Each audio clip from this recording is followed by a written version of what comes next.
Hey, today we're going to talk about, remember the last time we talked about all this hospital visit, la, yada, yada. And then Juwita said, she's never really been to the hospital or been admitted before. So, ta-na-na, today we're going to talk about that.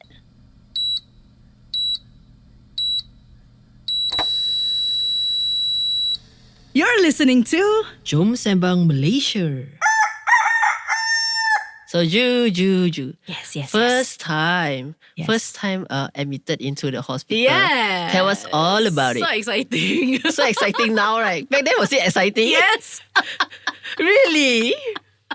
Yes. I'm actually the kind of person like, woo, new life experience. Woohoo. Okay, a bit like me lah.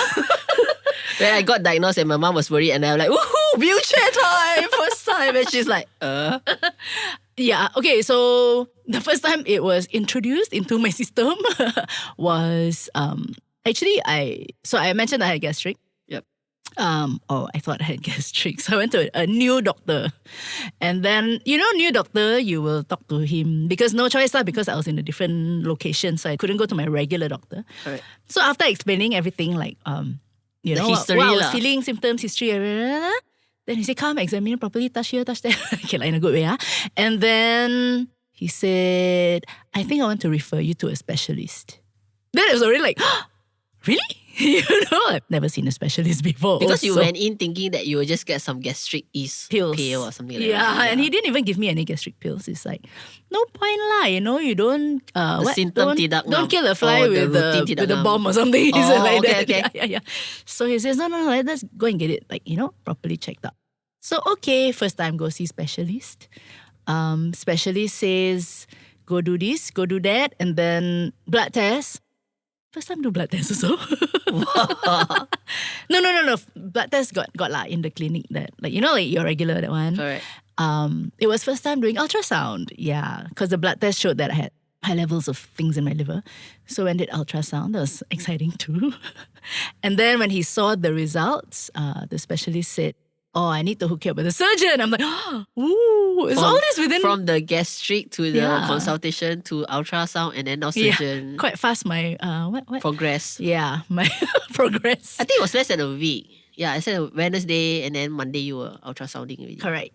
Yeah, Tuesday I went to see the doctor. Correct. Thursday I saw the specialist. Monday I had an appointment with the surgeon who will fix the date for the procedure, which was in 2 or 3 weeks' time. Okay, so we need to pause here and do a little bit of a recap or rewind. Okay. So what Ju has is she discovered that she has gallstones in her gallbladder, Yes. which has been causing discomfort that is similar to gastric. So for those of you who think you have gastric and you eat regularly Yes. and you do everything right and you're like, why do I have this there's Tight something in the wrong? chest, Correct. So go ahead and check. It might not be gastric. Sometimes we are very fast to associate symptoms to what we know. Commonly lah. So she discovered there's gallstones in her gallbladder Yes. and apparently a mountain of it. Okay, not a mountain lah, maybe like Quite a mountain lah. People's gallstone, right, can count 5 bg, 10 bg. Hers cannot count one. I can make shaker. Her brother said make shaker, correct. Quite So nice the right, sound. and the doctor said to be able to accumulate that much stone, it would have taken a few years. Yes. So can you imagine? She thought she have gastric for years, Yeah. when it's actually not gastric. Yes. And then you try to have all the remedy that's gastric. Then you say, why not working one? Wrong illness lah. Correct lor. So actually, what do they do when they have gallstones in your gallbladder? They remove the gallbladder. So apparently, can't you just remove the stones? Unless Why, the stones have escaped. Why I think because it will keep on generating inside there. It's like It's a stone factory already. It's not a ball factory. Yeah, something like that lah. So What do you feel when they tell you need to remove your gallbladder? okay, so actually, thank God I was kind of prepared for it because the first thing when they said you have gallstones, my brain tells me remove the stones. Correct. I would think so also. And then just a few days before that, I was talking to somebody. I don't know why randomly I said, hey, pray for me, I'm going for this checkup. And then a few days later, she texted me this rather long text. She says, I don't know whether you want to hear my story or not, but I thought I would share with you. And then she said something about, I was reluctant to part with my gallbladder because I didn't want to lose an organ. Correct. So, I mean, no one wants to lose an organ. correct. So, but at the time when I read it, I was busy. Sometimes you read text, right? So I read very fast. And then I'm like, she had to remove her gallbladder, but to me, it was like, But that's it's not like my... a different health yeah, problem. that's like, wow, very serious, huh? Okay. And then when I saw during the ultrasound, he was, doing the thing. Then he's talking to his, what you call it? Intern. Okay, intern, the learning one. Yeah. So he was actually explaining very, very thoroughly, which was good for me because then I can also hear lah. Then he said, so we have to remove your gallbladder. Like, okay, not in a sit down. Hi, Miss Rita, we need to remove your gallbladder. No. It was during... Oh, by the way, this Yes. student, you study like this. Is normally the diagnosis is? But he told me lah, so looks like you have to remove. And in that moment, I'm like, oh, that's why she was saying she didn't want to part with an organ. She hinted to you. Maybe lah. Or maybe she thought I knew. I don't know. But, so it wasn't a level 1 shock. It wasn't like in your face. Like, Oh, there was a filter already. There was like a padding like that, like got Okay. buffer zone already lah. So I'm like, oh, okay lor. So actually, right, I'm quite amused with this fact because for me, when you remove an organ, there must be an effect, right? I mean, I'm sure God created organs for a reason. Then put this one, appendix and gallbladder can remove one. Yeah. It feels like that now. Yeah. So did you have any concern or like, will you change my lifestyle? Oh, when I sing now, got one extra thing disappear when I see it vibrate differently in your body, or I don't know. I didn't think about that because I think that one quite, I don't know. To me, it was like a small organ, and if I knew 2 people had already done it, and they seemed to be fine. The funny thing was when he told me he needs to do a RCP, which is an endoscope thing. Then I got worried because you mean you have to put something down my throat? That's like, hey, this is my cari makan. Don't touch. Different concern. Can remove my gallbladder, don't touch my throat. Actually, I wasn't going to do anything with my throat. It's just a thing that was going down. So I told him, yeah, please be very careful with it. That was actually my number 1 concern. Weird, huh? Yeah. But in terms of food, you see, I've always had, I think maybe for the last 10 years, I've been having this problem with my gallbladder, right? Correct. So in terms of passing motion, it's been kind of weird already. Correct. Because it's part of the digesting system. So now, without the gallbladder there, it may still be kind of messed up, but it's not too far different from before. I understand what you mean. Yeah. So, Yeah. Okay, cool. So far, okay So we take a break right now, and then when we come back, I want to hear your story about being the first time admitted to the hospital. all right.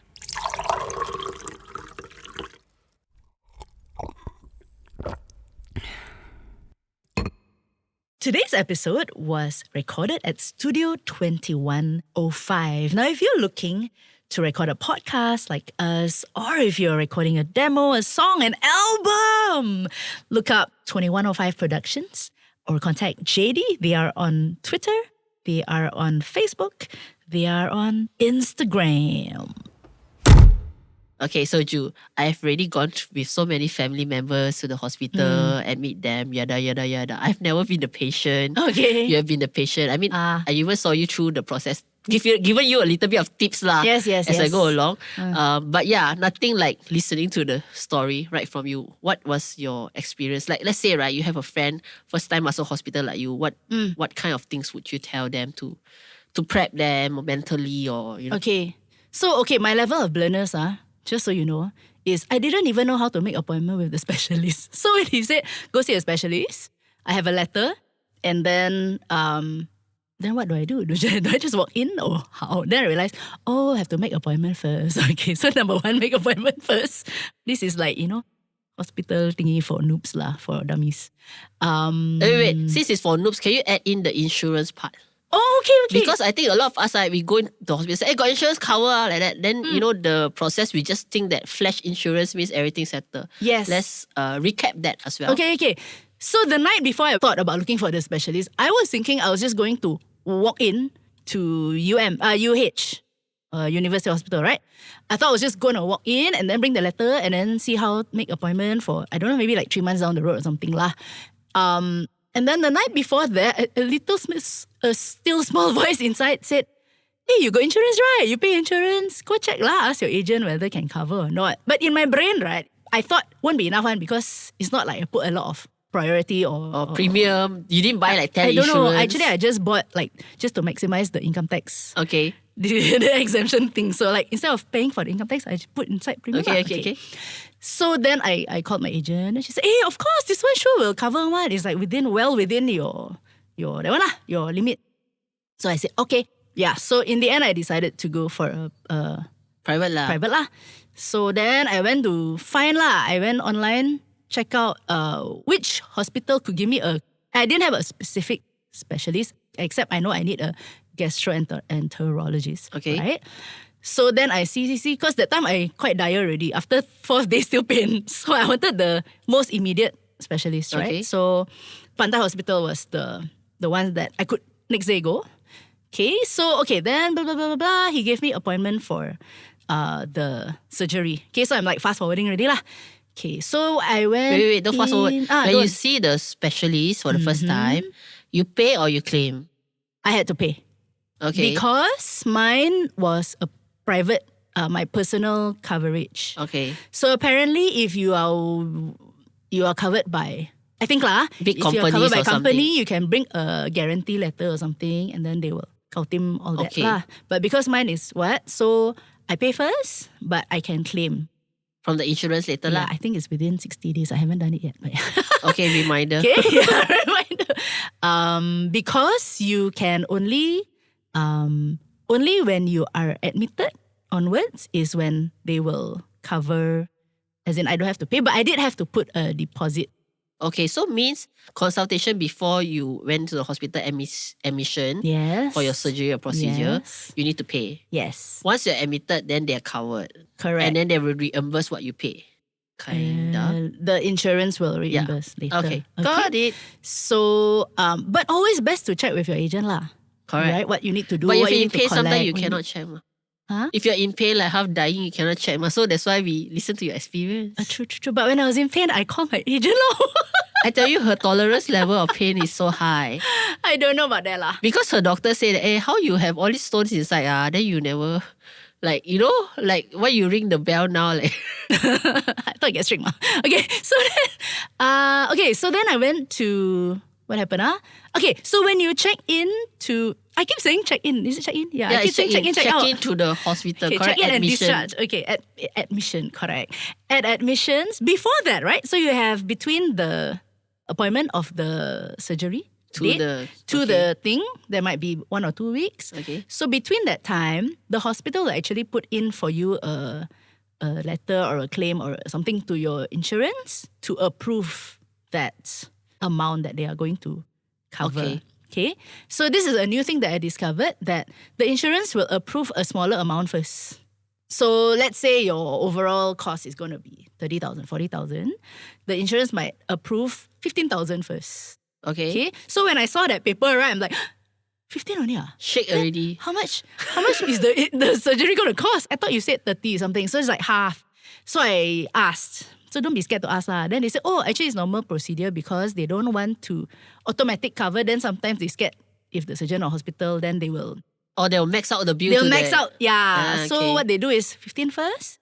And then after that, anything else, you put in the top up lah. But then I know that it's even the top, the whole amount is still within my annual limit lah. Okay.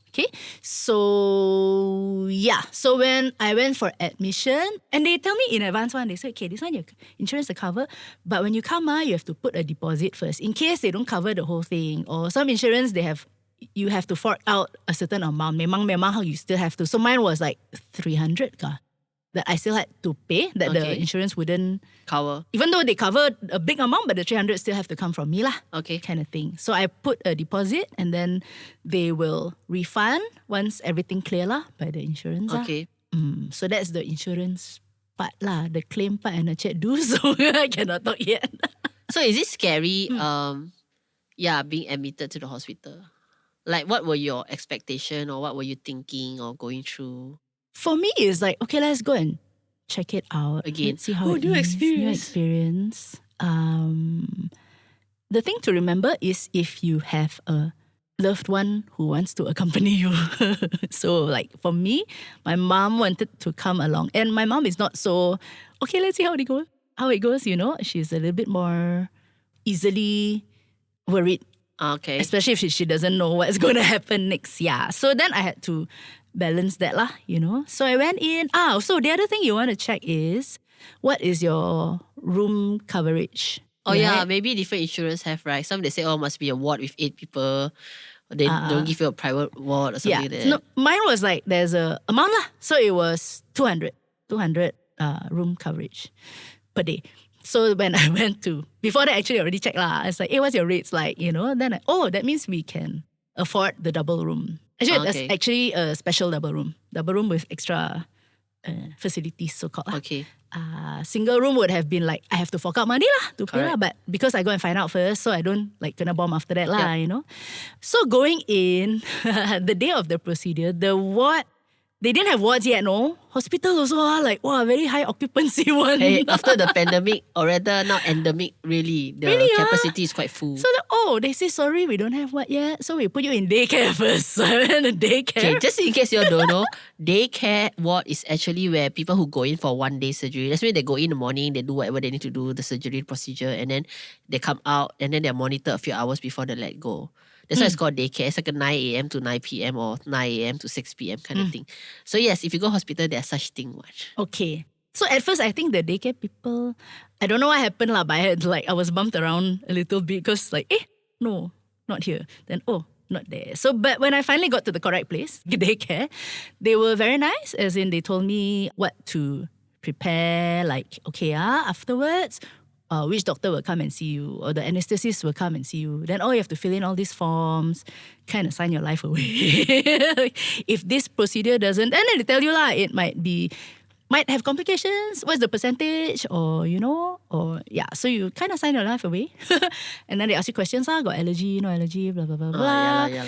And then, then I'd be blur enough to ask questions like, so that means later when I change into the surgical robe, means wear underwear, don't wear underwear, or what lah, stuff lah. But they were very, very nice.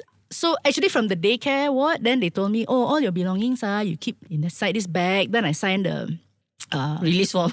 No release form. Like your items lah. Yeah. These are my items. Then she signed off and then she said, okay, we will bring this to your ward for you later. So I went straight from the daycare to the OT. And then when I woke up, I went to the ward lah. I was in the ward lah. Yeah. So what do you feel now after the surgery? Like, I feel like achievement unlocked. have you feel like achievement unlocked is like, hey, I've been a patient, I've been admitted. I've done surgery. I've done two. Buy one get one. No, not free. She's so happy. So the first one was laparoscopy, which means they punctured 4 holes around your tummy area. But it's not open surgery lah, so you don't have to cut. That one is healing quite well already, thankfully. But I think I was quite careful also lah. Not careful until I don't do anything, but careful to not exaggerate or make anything open. So the plus one, free one, what? I never heard of people surgery got free one. Come. Okay, so I said you have to remove the whole gallbladder, right? Because gallstones will reappear lah. Okay. But what happened was the stones can escape the gallbladder, get stuck. So one got stuck in the bile duct, which is like on the way out lah, coming into the tummy. And that one is a different place. So, removing the gallbladder, they can't get to they can't reach that naughty fellow. Okay. So, this is the fun thing lah. You go hospital, right? You have to order food. Like, you get to choose, hey, I want to eat this, I want to eat that. Okay lah, private hospital lah. Government hospital don't get to choose food lah. Okay, but you still get food lah. Yeah, you still get food. 3 meals a day at least. Free food, but actually you paid for it. Okay, then first day I went in, I was procedure so I couldn't eat. Second day I went in, then the morning doctor comes and says, okay, yesterday one went well, but then you have to go one more time because there's this guy inside. The extra stone. But today we do MRCP, which is like an MRI. So you go into this machine. I feel like I went into a photostat machine. Scan you. I went through it before. Yeah, scan. So I couldn't eat also. Second day. And then he comes, okay, so the third day, we do in the afternoon. Also cannot eat lah because have to go down there. So yeah. What was I saying? Second procedure. So basically she went through a second one to remove the stone. The extra running. And that one I wasn't under GA, I was under sedation. But funny thing is that sedation I totally don't remember anything. Whereas the GA I have some kind of recollection. So I think 1 + 1 in 3 days too much of maybe lah, knockout already lah. Knockout. Yeah. But overall it was a pleasant experience, except smooth. People say hospital pleasant one. Pleasant lah. Except for I had one roommate who was not very considerate. We shall keep that for another episode. Yes. Okay, any last word to anyone out there who maybe first time nak masuk hospital or have gastric pain or think they have gastric pain or I think don't assume lah. Number one, don't assume that what you think. It's easier said than done lah, I suppose in this case, getting a so-called second opinion was good, although I didn't go in with that intention. But asking questions for me, I think really was helpful. Like, just now I talk about underwear, right? Sorry, TMI. Maybe not lah. So for the second procedure, that's what I wanted to say. For the second procedure, I knew it was a different procedure. So I actually asked, this one can wear what one? It is very important to ask. Because your confidence level also is affected whether by how little you're wearing or not wearing. For me, it's like the more I know, no matter good or bad, it's easier for me to mentally prepare. Yeah. So in this case, she was like, oh, you can wear that, but no metal and stuff like that. So the second one I went was like, I didn't feel so naked lah. Anyway, when it comes to medical stuff, always remember to ask, because I think nowadays doctors also have this dilemma. When they want to try and explain something, then the patient say, I Google already.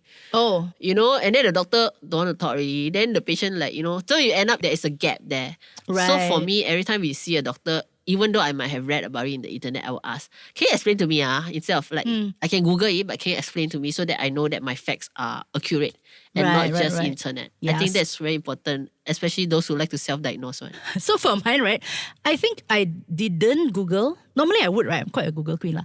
But in this case, I didn't until I had a particular question that, I'm not with the doctor already. Then only I Googled lah. But I wanted everything to be out of the mouth of the doctor lah, so to speak lah. Okay, so Jurita's word is don't assume and ask questions. Yeah. Until the next episode, I ask you more questions. Okay. Jom Sembang Malaysia is hosted by two Malaysians who are passionate about Malaysian stuff. Stay tuned every week for a brand new Sembang session with Jurita Suito and Gina Yap Layung. Today's episode is recorded at Studio 2105. Remember to click like and subscribe for the brand new episode next week.